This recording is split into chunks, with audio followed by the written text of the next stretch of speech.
Russia's invasion of Ukraine has been going on since today on the 24th February 2022. Fighting is still ongoing in major Ukrainian cities, such as the capital of Kyiv and Kharkiv. The UN High Commissioner for Refugees, or UNHCR, counts 860,000 Ukrainian ICE refugees in neighboring countries. This war resulted in the loss of more than 42,000 lives. The conflict that occurred between Russia and Ukraine is the biggest threat to security and defense stability, which is very multidimensional, especially in terms of the global economy, because Russia is the world's largest oil supply reserve. The negative impact of the conflict is increasingly felt. The war between Russia and Ukraine had various negative impacts that threatened all sectors, especially the economy in terms of global trade, which caused inflation as well as food crises in various countries. As is now, these two countries are the largest supplier of various main commodities such as wheat, fertilizer, natural gas, and oil, where these commodities are needed by international consumers. As a result of Russia's blockade on Ukraine, various kinds of commodities could not be distributed, so that export-import activities were hampered. Moreover, this conflict raises awareness of international security due to various threats to use nuclear weapons. The countries in the Southeast Asian region are also dependent on Russia in terms of oil commodities. Apart from their geographical location, which is not too far away when compared to the United States, Russia is one that has a role in the Southeast Asian region.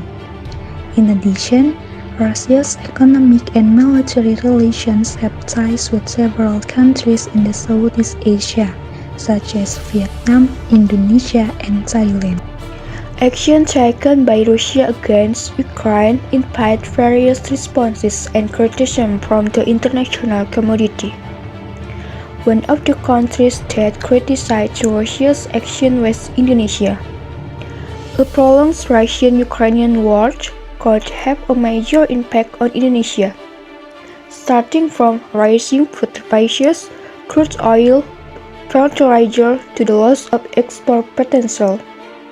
Indonesian non-oil and gas export experienced a decline, and with imports to Indonesia also experienced obstacles, resulting in an increase in food prices.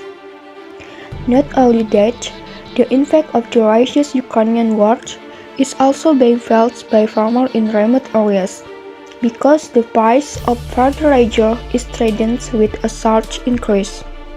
Fertilizer are the three main commodities that Indonesia imports from Russia besides iron, steel, and mineral fuels. Fertilizers are not included in the commodities subject to sanctions. However, the war caused some of the routes to be blocked so that logistical routes were disrupted.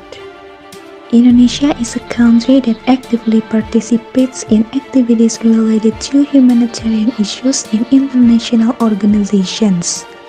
In addition, the concept of Indonesia's foreign policy, which is free and active, greatly facilitates its involvement. Indonesian foreign policy is contained in Law No. 37 of 1999 concerning foreign relations, ICT of the Republic of Indonesia, 1999. Indonesia's free and active foreign policy makes Indonesia very neutral and does not side with anyone. But in this conflict, the existence of free and active will be shaken because Indonesia has historical values with the two countries in conflict.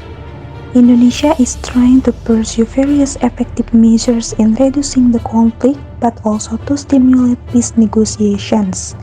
Because with the creation of international trade peace can resume operation.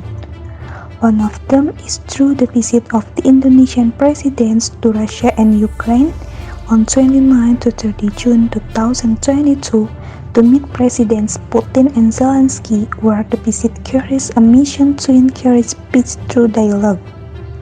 On the other hand, Indonesia sees that the conflict between Russia and Ukraine is a very complex conflict and cannot be resolved in a short time.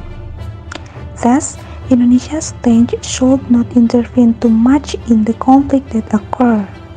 The actions that Indonesia needs to take are sufficient to provide moral support, humanitarian assistance, and the concept of recommending solutions.